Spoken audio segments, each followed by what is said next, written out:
இங்க சாரதாவுமே இங்க விஜய் கொண்டு வந்த பாலை வாங்க மாட்டேன்னு சொல்லி மறுத்துடுறாங்க.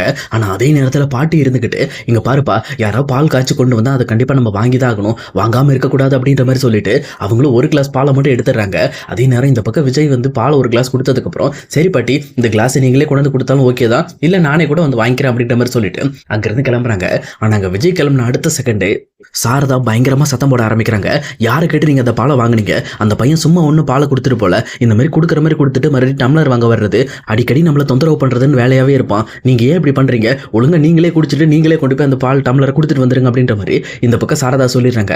அதுக்கப்புறம் விஜயோட தாத்தாக்கு கால் பண்ணி இந்த மாதிரி விஜய் வந்து அவங்கள டார்ச்சர் பண்ணிட்டு இருக்கிறதாவும், அவங்கள தயவு செஞ்சுக்கிறது கிளம்பி போக சொல்லுங்க, அப்படி இல்லைன்னா நாங்க எங்க ஊருக்கு போயிருவோம் அப்படின்ற மாதிரி இங்க சாரதாவும் மிரட்டிக்கிட்டு இருக்காங்க. இதை கேட்டோன்னே இந்த பக்கம் தாத்தாவுமே, விஜய் இப்படி பண்ணிக்கிட்டு இருக்கான், அவன் மைண்ட் எல்லாம் ஒரு மாதிரி இருக்கு, அதனால கொஞ்ச நாள் வெளியில போயிட்டு வரேன்னு தானே சொன்னான், ஆனா அங்க போய் இப்படி பண்ணிட்டு இருக்கான் அப்படின்னு சொல்லி தெரிஞ்சுக்கிட்டு சாரதா கிட்ட, நான் பேசுறேன் சாரதா, உங்களெல்லாம் தொந்தரவு பண்ண மாட்டான், ஆனா நீங்க எல்லாம் நல்லா இருக்கீங்களா அப்படின்ற மாதிரி கேட்கறாங்க. அப்ப சாரதாவுமே, நாங்கெல்லாம் யாருமே நல்லா இல்ல, சொல்லப்போனா ரொம்பவே கஷ்டப்பட்டு இருக்கோம் அப்படின்ற மாதிரி சாரதா ரொம்ப கோபத்தோட சொல்லிட்டு இருக்காங்க.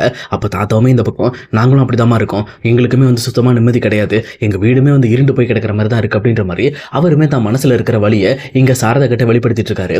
ஆனா சாரதாவுமே தான் விஷயத்துல ரொம்ப காரியத்தோட அந்த விஷயத்த சொல்லிட்டு கட் பண்ணிடுறாங்க.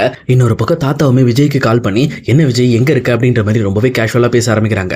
ஆனா விஜயுமே ரொம்பவே கான்ஃபிடென்ட்டா பேசுறத வச்சுக்கிட்டு, நீ எங்க இருக்கன்னு தெரியும்பா, ஆல்ரெடி இங்க காவிரியோட அம்மா எனக்கு ஃபோன் பண்ணாங்க அப்படின்ற மாதிரி சாரதா கால் பண்ண விஷயத்தை பத்தி பேசுறாங்க.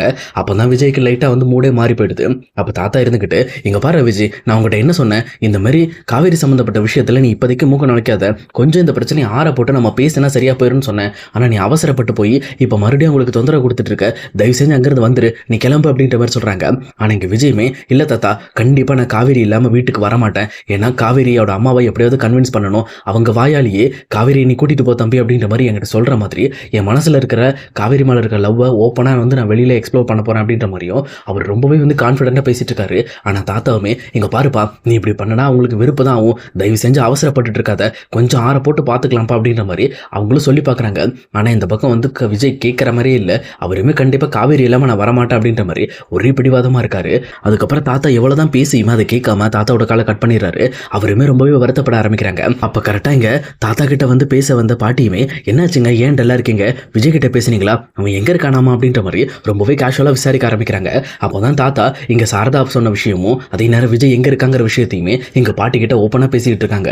ஆனா பாட்டியுமே, எதுக்காக விஜய் இப்படி எல்லாம் பண்ணிக்கிட்டு இருக்கான், சொல்ல போனா ஏற்கனவே சாரதா விஜய் மேல இருக்க கோபத்துல அவனை போட்டு திட்டி தீத்துட்டு இருப்பாங்களே, இப்ப போய் அவங்க முன்னாடி இருந்தான்னா கண்டிப்பா அவனுக்கு நிறைய கெட்ட பேர் இருக்கும், அது மட்டும் இல்லாம அவன் ரொம்பவே கஷ்டப்படுற மாதிரி பேசுவாங்க அப்படின்ற மாதிரி எங்க பாட்டியும் வருத்தப்படுறாங்க. ஆனா இருந்தாலுமே தாத்தாவுமே மனசுக்குள்ள, இல்லம்மா, அவனாலதான் இந்த பிரச்சனை நடந்துச்சு அப்படின்னு சொல்லி நினைச்சுக்கிட்டு இருக்கான், அதனால அவனே தான் இந்த பிரச்சனையை சரி பண்ணணும்ட்டு அவனே நேருக்கு நேரம் இறங்கிட்டான் களத்துல அப்படின்ற மாதிரியும் தாத்தா வந்து தெளிவா பேசிட்டு இருக்காரு. இதை கேட்ட உடனே இந்த பக்கம் பாட்டியுமே, எல்லாம் சரிதாங்க, இருந்தாலும் நம்ம பேரன் இப்படி வந்து வெளியில வாடகை வீட்டுல போய் இருந்து கஷ்டப்படணும்னு என்ன அவசியம் இருக்கு அப்படின்ற மாதிரி அவங்களுக்குள்ள பேசிக்கிட்டு இருக்காங்க. ஆனா இப்படி இவங்க பேசிட்டு இருக்க எல்லா விஷயத்தையுமே எப்பவும் போலயே ஒட்டு கேட்கிற மாதிரி ராகினி ஓரமா நின்று கேட்டுட்டு இருக்காங்க. அவங்களுக்கு பயங்கரமான ஷாக்கு. அப்பனா காவேரியை கன்வின்ஸ் பண்ணி கூட்டிட்டு வரதுக்காக விஜய் காவேரி இருக்கிற இடத்துக்கே போய் அங்கேயே போய் தங்கியிருக்காங்களா அப்படின்ற மாதிரி இங்க ராகினி தெரிஞ்சுக்கிறாங்க.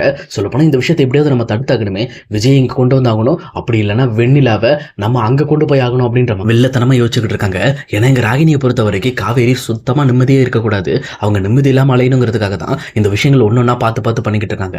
அதுக்கேற்ற மாதிரி நம்ம கொஞ்சம் கொஞ்சமா ஸ்டெப் எடுக்கணும். முதல்ல காவேரி வீட்டாலும் விஜய் எங்க தங்கியிருக்காங்க அப்படிங்கிறத நம்ம கண்டுபிடிக்கணும்னு சொல்லி ராகினி அவங்களோட வேலையை ஆரம்பிக்கிறாங்க. அதே நேரம் இன்னொரு பக்கம் இங்க விஜயோட வீட்லயுமே இங்க இவங்க என்ன சொன்னாலும் சரி, எதை பத்தியும் கவலைப்படாம நமக்கு தேவை காவேரியா, நம்ம காவேரி நினைச்சு மட்டும் ஓடிட்டு இருப்போம் அப்படின்ற மாதிரி இங்க விஜயுமே ரொம்பவே கேஷுவலா உட்காந்துட்டு இருக்காரு. அப்ப கரெக்டா அந்த பால் கிளாஸோட வந்த பாட்டியுமே விஜய் டல்லா உட்காந்து இருக்கிறத பார்த்துட்டு, என்னாச்சு, நீ ஏன் டல்லா இருக்க அப்படின்ற மாதிரி கேட்கறாங்க. அப்பதான் விஜய் பாட்டியை பார்த்துட்டு, வாங்க பாட்டி, வாங்க உள்ள வாங்க அப்படின்ற மாதிரி அவங்களை உள்ள வர சொல்லி அவங்க கிட்ட ரொம்ப கேஷுவலா பேச ஆரம்பிக்கிறாங்க. அப்ப பாட்டியுமே, இங்க பாரு தம்பி, சும்மா இந்த விஷயத்துல நீ கவலைப்பட்டு இருக்காத, சாரதா இப்படி எல்லாம் பேசுறா திட்டுறான்னு சொல்லி நீ கவலைப்படாத, உன் மனைவியை நீ எப்படியாவது கன்வின்ஸ் பண்ணி கூட்டிட்டு போகணும்னு வந்திருக்க, அதுக்கு நீ வந்து தெளிவா தானே இருக்க, அப்ப நீ வந்து முயற்சி பண்ணி கண்டிப்பா போராடு, கண்டிப்பா வந்து காவேரி உன் கூட வந்துருவா, ஏன்னா அவளுக்குமே உன் மேல விருப்பம் இருக்கு, இந்த சாரதா மட்டும் தான் சம்மந்தம் இல்லாம உன் மேல ரொம்பவே கோவப்பட்டுக்கிட்டு இருக்கா, அது நீ அந்த அக்ரிமெண்ட் போட்ட பத்தியா, அதுல அவளுக்கு ரொம்பவே ஹர்ட் ஆயிடுச்சு அப்படின்ற மாதிரி இங்க சாரதாவோட கஷ்டத்தை பத்தி பாட்டியுமே எடுத்து சொல்லிட்டு இருக்காங்க. ஆனா இங்க விஜயுமே, ஆமா பாட்டி, நான் பண்ண தப்பு தான், ஆனா அந்த தப்பு சரி செய்யறதுக்கு எனக்கு ஒரு வாய்ப்பு கொடுத்தாங்கன்னா கண்டிப்பா நான் அதை சரி செஞ்சிருவேன், இதுக்கு மேல இப்படி ஒரு தப்பு நடக்கவே நடக்காது, காவேரி இல்லாம என்னால வாழ முடியாது அப்படிங்கிறது தான் நான் உங்களுக்கு ப்ரூவ் பண்ண ட்ரை பண்ணுறேன் அப்படின்ற மாதிரி இங்கே விஜய் பேசுகிறாங்க. ஆனால் அதே நேரத்தில் பாட்டியுமே நீ கவலையே படாத, வீட்டுக்குள்ளே இருந்துட்டு காவேரியை எப்படி உங்ககிட்ட சேர்க்கணுமோ அதை நான் சேர்க்கிறேன். ஆனால் நீ உன்னால் முடிஞ்ச எஃபர்ட்டை நீ போட்டுக்கிட்டே இரு, உனக்கு எப்பப்போ என்னென்ன வேணுமோ அது சம்மந்தப்பட்ட விஷயங்களுக்கு நான் ஹெல்ப் பண்ணுறேன் அப்படின்ற மாதிரி இங்கே பாட்டியுமே ரொம்பவே தெளிவாக இந்த பக்கம் விஜய் கிட்ட பேசிட்டு இருக்காங்க. உடனே இது கேட்ட விஜயுமே தேங்க்ஸ் பாட்டி, நீங்களாவது என்ன நம்புறீங்களே அப்படின்ற மாதிரி ரொம்பவே சந்தோஷப்பட்டு இருக்காரு. ஆனால் பாட்டியுமே இங்க பாருப்பா, நான் உன்னை ஸ்டார்டிங்லேருந்து நம்பிட்டு தான் இருக்கேன், ஆனால் நாங்கள் ரொம்பவே கஷ்டப்பட்ட குடும்பமா, அதனால மான மரியாதைக்கு ரொம்பவே பயப்படுவோம். அந்த ஒரு காரணத்தை வச்சு தான் இன்னுமே சாரதா ரொம்பவே கவலைப்பட்டுக்கிட்டு இருக்கா.